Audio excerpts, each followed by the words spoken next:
Sering banget gak sih ngerasa mentok, stuck, sama cara mikir yang itu-itu aja? Nah, kali ini kita bakal bongkar satu alat yang ampuh banget buat keluar dari situ. Berdasarkan karya Edward de Bono tentang berpikir lateral. Yuk kita mulai!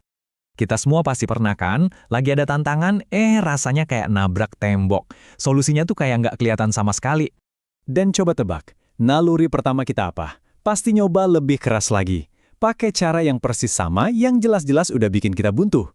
Ya, ini reaksi yang wajar banget sih, tapi seringnya cuma bikin tambah frustrasi, ya kan? Nah, situasi kayak gini tuh pas banget sama metafora kunci dari De Bono buat ngegambarin jebakan ini. Dia menyebutnya lobang yang kita gali.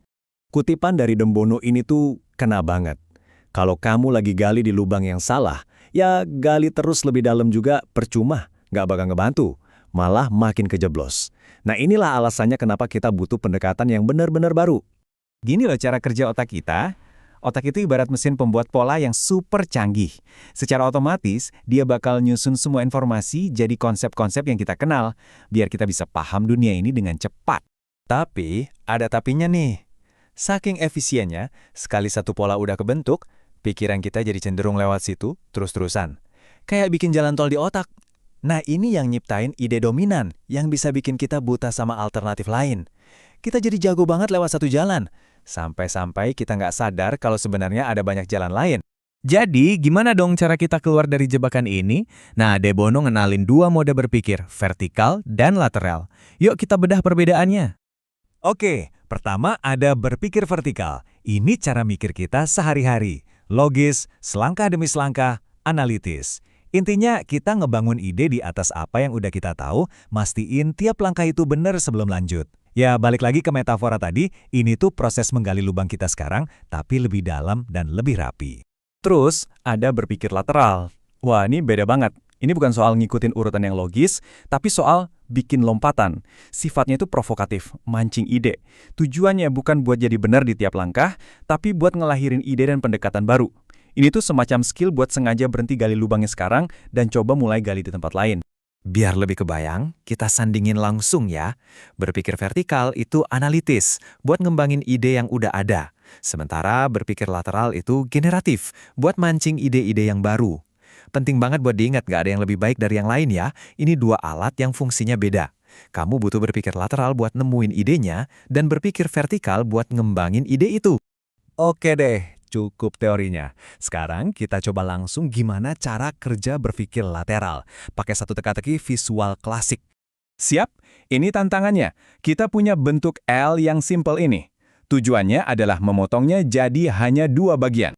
Terus, dua potongan tadi disusun ulang jadi sebuah persegi yang sempurna. Coba deh kalau mau di-pause dulu dan dipikirin. Kira-kira gimana ya cara motongnya? Kalau kamu kayak kebanyakan orang, pasti pikiran vertikal kamu langsung jalan. Kamu mungkin coba motong lurus secara horizontal atau vertikal. Tapi, seperti yang bisa ditebak, cara-cara itu gak bakal berhasil. Justru pendekatan logis inilah yang bikin kita buntu. Dan ini dia solusi lateralnya, momen ahanya. Bukannya motong lurus, kita malah bikin potongan diagonal yang gak biasa. Cara ini benar-benar nantang asumsi awal kita, ngerombak polanya dan tiba-tiba solusinya jadi jelas banget. Nah, itulah berpikir lateral dalam aksi. Jadi, teka-teki ini tuh lebih dari sekedar trik loh. Ini ilustrasi sempurna dari tujuan berpikir lateral, yaitu sebuah keahlian untuk sengaja lepas dari ide dan pola yang udah ada, biar kita bisa nemuin cara-cara baru buat ngelihat sesuatu. Oke, yuk kita rangkum semuanya dan lihat gimana kita bisa terapin ini dalam hidup kita. Jadi, ini nih yang perlu kita ingat. Otak kita itu secara alami emang bikin pola. Berpikir vertikal itu gunanya buat ngeksploitasi dan memperdalam pola-pola itu. Tapi berpikir lateral adalah skill yang kita pakai buat ngerusak pola itu dan nyari pola yang benar-benar baru, yang bisa ngebuka dunia penuh kemungkinan baru. Dan ini poin terakhir yang paling penting. Berpikir lateral itu nggak gantiin logika, tapi melengkapi.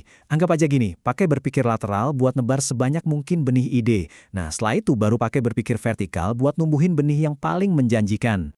Nah, jadi saya mau tinggalin kamu dengan pertanyaan ini. Di kerjaan atau di hidup kamu, lubang apa sih yang selama ini lagi kamu gali?